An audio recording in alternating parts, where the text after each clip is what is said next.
This week we commemorate the extraordinary courage and sacrifice of those who gave their lives for our liberty on D-Day 75 years ago.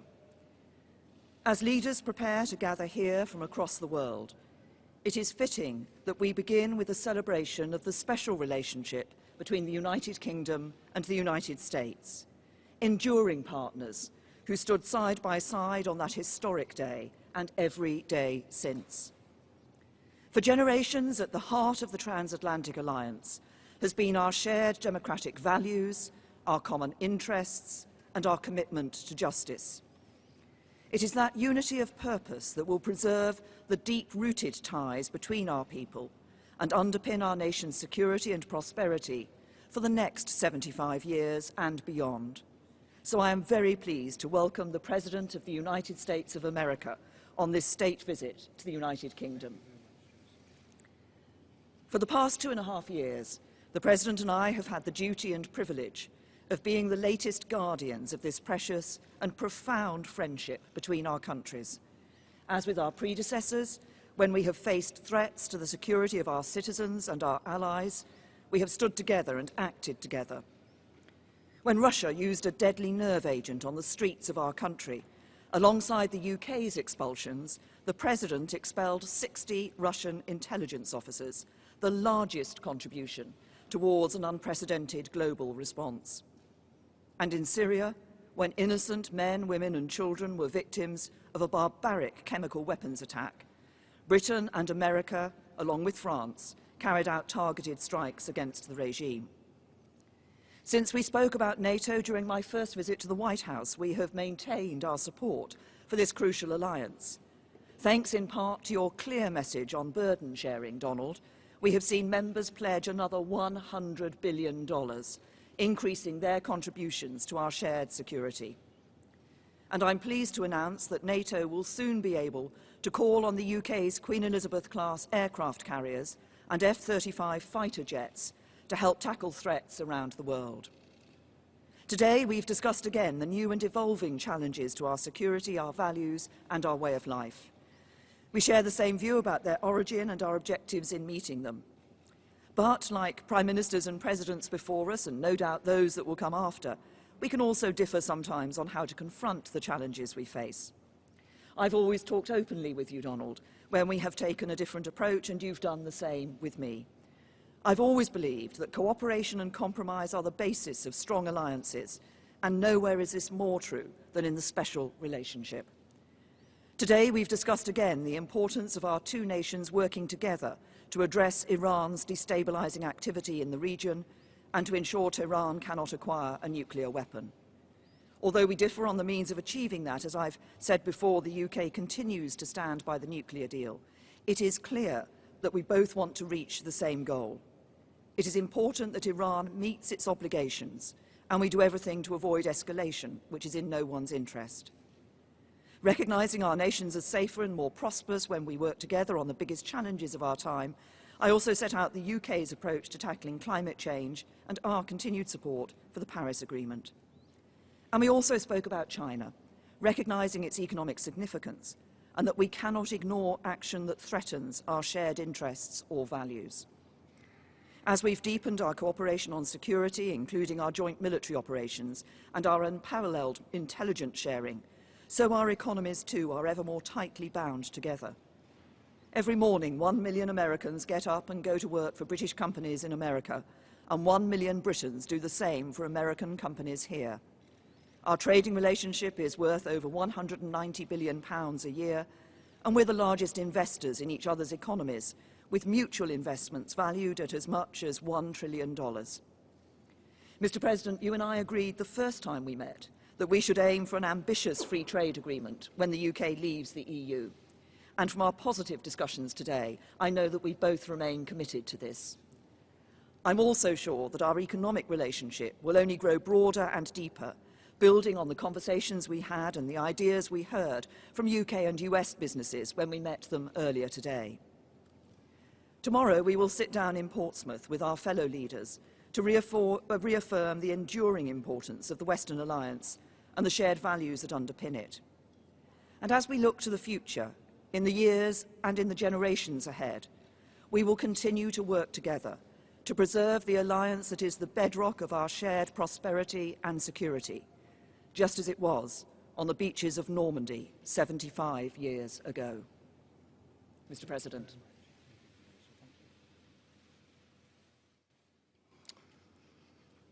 Well, thank you, Prime Minister May. Melania and I are honored to return to London as our nations commemorate the 75th anniversary of D-Day in World War II.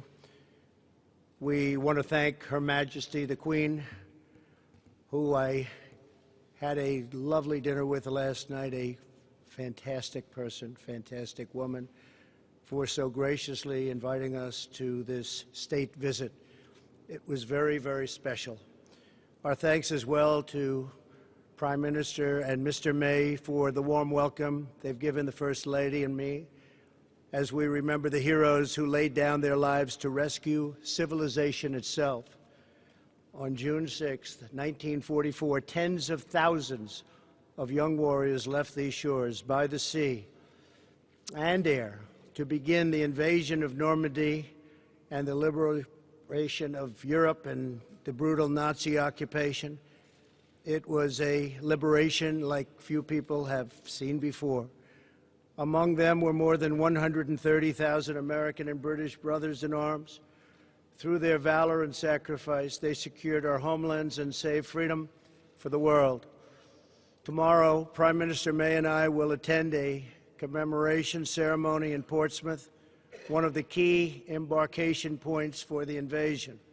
More than 1.5 million American service members were stationed right here in England in advance of the landings that summer. The bonds of friendship forged here and sealed in blood on those hallowed beaches will endure forever. Our special relationship is grounded in common history, values, customs, culture, language, and laws. Our people believe in freedom and independence as a sacred birthright and cherished inheritance worth defending at any cost. As the Prime Minister and I discussed in our meetings today and yesterday, the United States and the United Kingdom share many goals and priorities around the world. I want to thank the people of the United Kingdom for their service and partnership in our campaign to defeat ISIS. As we announced a few months ago, ISIS's territorial caliphate in Syria and Iraq has been completely obliterated, defeated. The United Kingdom is also a key partner in NATO. The Prime Minister and I agree that our NATO allies must increase their defense spending. We've both been working very hard toward that end, and we are very current, and some of them are not. We can't allow that to happen, but I appreciate everything you've done in that regard. We expect a growing number of nations to meet the minimum 2% of GDP requirement. To address today's challenges, all members of the alliance must fulfill their obligations. They have no choice. They must fulfill their obligation.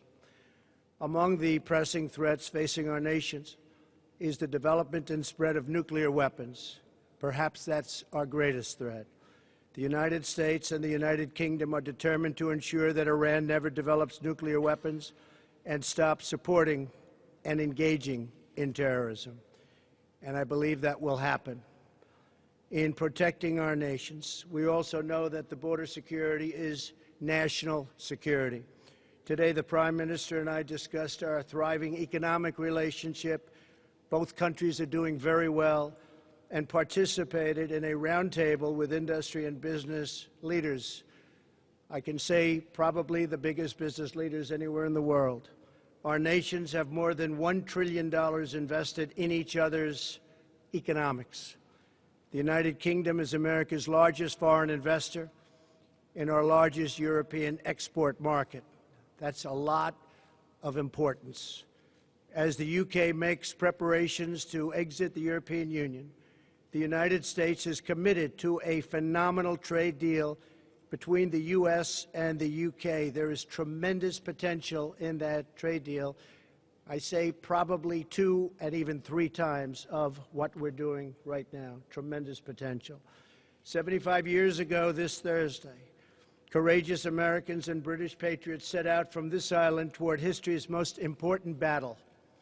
They stormed forward out of ships and airplanes, risking everything to defend our people and to ensure that the United States and Britain would forever remain sovereign and forever remain free.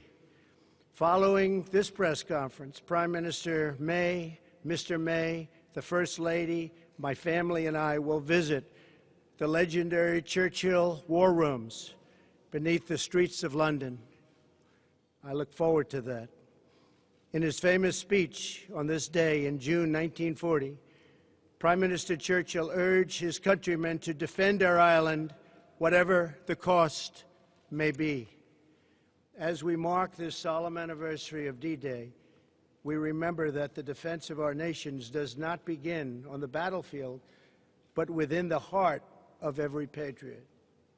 Today, let us renew our pledge, engraved at the American Cemetery in Normandy and inscribed by President Dwight Eisenhower in St. Paul's Cathedral, right here in London, that the cause for which they died shall live. Prime Minister May, it's been a true honor.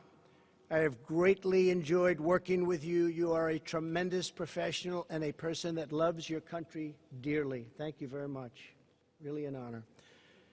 Thank you for the invitation to memorialize our fallen heroes and for your partnership in protecting and advancing the extraordinary alliance between the American and the British people. It's the greatest alliance the world has ever known. Thank you, Prime Minister. Thank you. Thank you. Thank you very much.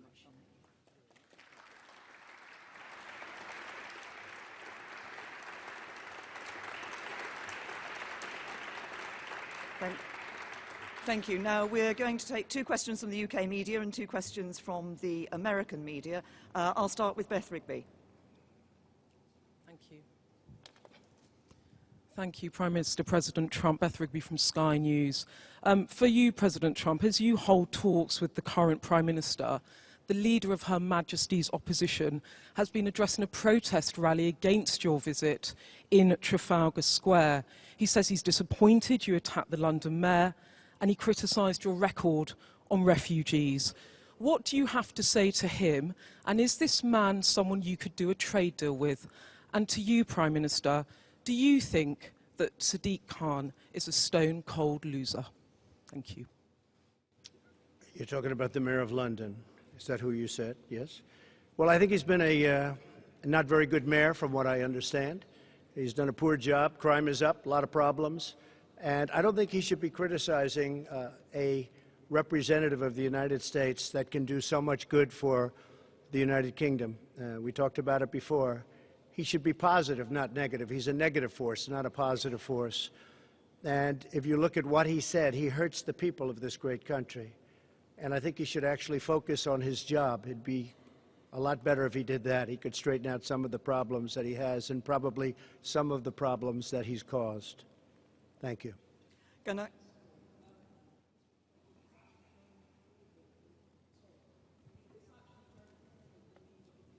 Sure, yes. He wanted to meet with me, and I told him no. Yes. Well, I don't know Jeremy Corbyn. Never met him. Never spoke to him. He wanted to meet today or tomorrow, and I decided that I would not do that. I think that he is, from where I come from, somewhat of a negative force. I think that people should look to do things correctly as opposed to criticize. I really don't like critics as much as I like and respect people that get things done. And I would also like to congratulate you as you have as been far as the protests, I pre-selected have to to receive a vacation from where I come from, with our all-inclusive somewhat of a negative promotion force. for 5 days and 4 I think nights. that Also, people as should an look added to bonus, do you will things receive correctly. a free Streets cheering. 5-day, 4 And night even coming magical over today, Orlando there were getaway, thousands of which people includes your cheering. accommodation And then I heard that there were Disney protests. I tickets said, to where are the any protests? Disney I don't theme see any park. protests. And I that's did just see a for small taking protest today advantage when I of one came, of our very small. all-inclusive exotic So a lot of it destination is fake promotions. news, I hate to Now, I say. just But need you to saw ask you a the few people questions waving the to see if American you flag, qualify. Is waving that your okay? flag. It was tremendous spirit and love. There was great love. It was an alliance. And I didn't see the protesters until just a little while ago, and it was a very, very small group of people put in for political reasons. So I'm so it sorry was about fake that. I was news. having Thank you. trouble hearing you. And I Are would you say at to least both the Mayor of 28 London years and old to and have a Jeremy valid Corbyn, credit or debit card? the discussions that we have had today. Okay, that's no problem. There was great I'm love. sorry There was to an have bothered alliance. you, and I hope you have a And good I day. didn't a little while ago, and it was a very, very small group of people put in for political reasons. So it was fake news. Thank you. And I would say to both the Mayor of London and to Jeremy Corbyn, the discussions that we have had today are about the future of this most important relationship between the US and the UK. As the President described it, the greatest alliance the world has seen. It is this deep, special relationship and partnership between the United States and the United Kingdom that ensures our safety and security, and the safety and security of others around the world too. And it is this relationship that helps to ensure there are jobs that employ people here in the UK and in the United States, that underpins our prosperity and our future. That is a relationship we should cherish. It is a relationship we should build on. It is a relationship we should be proud of. Mr. President, would you like to... Big, and this really is a very big and important alliance. And I think people should act positively toward it because it means so much for both countries. It means so much, and it's been so good. Steve Holland. Yes, go ahead, Steve. Thank you, Mr. President. Thank you. Is that on? There. What is your current view on Brexit, sir? Should Britain leave the European Union if there is no agreement by October 31st? And for the Prime Minister, what would be the ramifications for the UK if there is not a deal? Well, I don't like to take positions in things that I'm not, really. I understand the issue very well. I really predicted what was going to happen. Some of you remember that prediction. It was a strong prediction made at a certain location on a development we were opening the day before it happened. And I thought it was going to happen because of immigration more than anything else, but probably it happens for a lot of reasons. But I would say, yeah, I would think that it will happen, and it probably should happen. This is a great, great country, and it wants its own identity. It wants to have its own borders. It wants to run its own affairs. This is a very, very special place, and I think it deserves a special place. And I thought maybe for that reason, and for others, but that reason it was going to happen. Yeah, I think it will happen. And I believe the Prime Minister's brought it to a very good point where something will take place in the not-too-distant future. I think she's done a very good job. I believe it would be good for the country, yes. And from my point of view, I believe it is important for us to deliver Brexit. We gave that choice to the British people.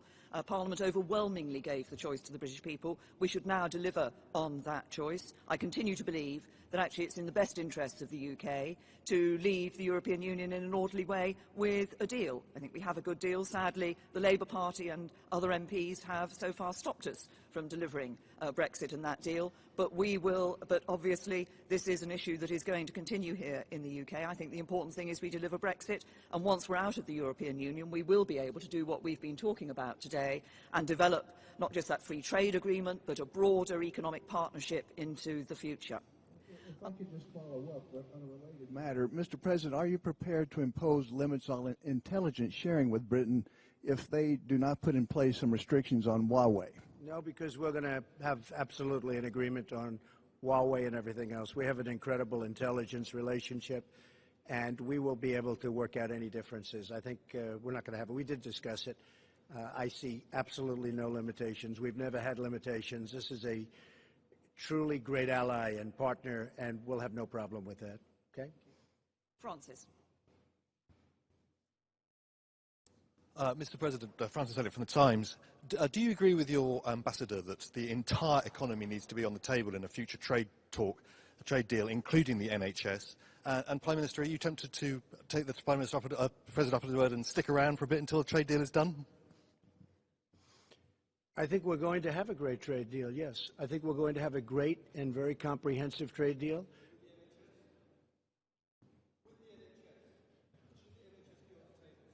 I can't hear him. What? It's the National Health Service. He says, should the National Health Service be on the table?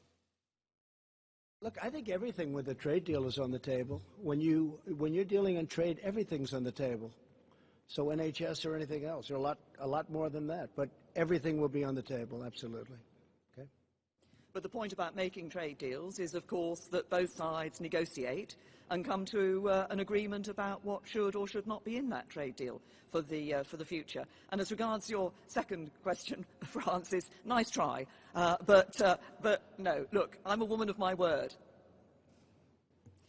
Mr. President, would you like to? John, please. Mr. President, thank you. Mr. President, domestically, in recent days, Mexico has stepped up apprehensions and deportations of Central American migrants. That's good.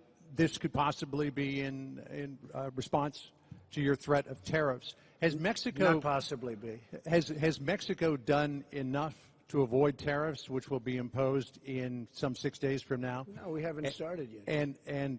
But the threat is out there. Yeah, the threat is out there, but we haven't really started yet. No, this will take effect next week. And what 5%. And what do you think of Republicans who say that they may take action to block you imposing those tariffs? No, I don't think they will do that. I think if they do, it's foolish. There's nothing more important than borders. I've had tremendous Republican support. I have a 94% approval rating as of this morning in the Republican Party. That's an all-time record. Can you believe that? Isn't that something? I love records. But we have a 94% approval rating in the Republican Party. I want to see security at our border. I'm going to see great trade. I'm going to see a lot of things happening, and that is happening. And as you know, Mexico called. They want to meet. They're going to meet on Wednesday. Secretary Pompeo is going to be at the meeting, along with a few others that are very good at this, and we are going to see if we can do something. But I think it's more likely that the tariffs go on, and we'll probably be talking during the time that the tariffs are on and they're going to be paid. And if they don't step up and give us security for our nation, look, millions of people are flowing through Mexico. That's unacceptable. Millions and millions of people are coming right through Mexico. It's a 2,000-mile journey, and they're coming up to our border. And our Border Patrol, which is incredible, they're apprehending them, but our laws are bad because the Democrats don't want to pass laws that could be passed in 15 minutes, that could be passed quickly. In one day, it could change. But even beyond the laws, Mexico shouldn't allow millions of people to try and enter our country, and they could stop it very quickly. And I think they will. And if they won't, we're going to put tariffs on. And every month, those tariffs go from 5% to 10% to 15% to 20% and then to 25%.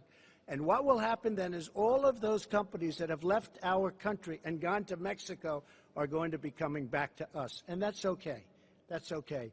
But I think Mexico will step up and do what they should have been done. And I don't want to hear that Mexico is run by the cartels and the drug lords and the coyotes. I don't want to hear about that. A lot of people are saying that. Mexico has something to prove. But I don't want to hear that they're run by the cartels. You understand. You report on it all the time. A lot of people do.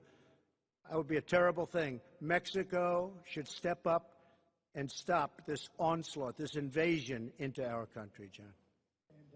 And Prime Minister May, you tried 3 times to get a deal on Brexit. At this point, do you believe that a deal on Brexit is possible, or is this a Gordian knot? President Trump says that you didn't take his advice in terms of negotiation. Should you have? Would that have made a difference? And President Trump, if I could ask a follow-up, you had a conversation with Boris Johnson. Could we ask what you spoke about, and will you meet with Michael Gove today? Well, first of all, on the first issue, as I said in answer to an earlier question, I personally believe, that it is in the best interest of the UK to leave the European Union with a deal. I believe there is a good deal on the table. Obviously, it will be for whoever succeeds me as Prime Minister to take this issue forward.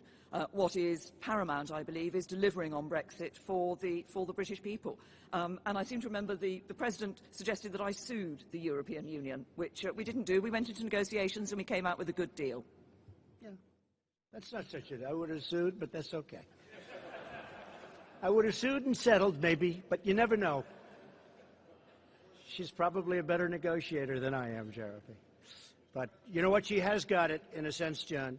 That deal is teed up. I think that deal is really teed up. I think they have to do something. And perhaps you won't be given the credit that you deserve if they do something. But I think you deserve a lot of credit. I really do. I think you deserve a lot of credit. Okay? Yes, John? So I know Boris. I like him. I've liked him for a long time. I think he'd do a very good job. I know Jeremy. I think he'd do a very good job. I don't know Michael, but would he do a good job, Jeremy? Tell me.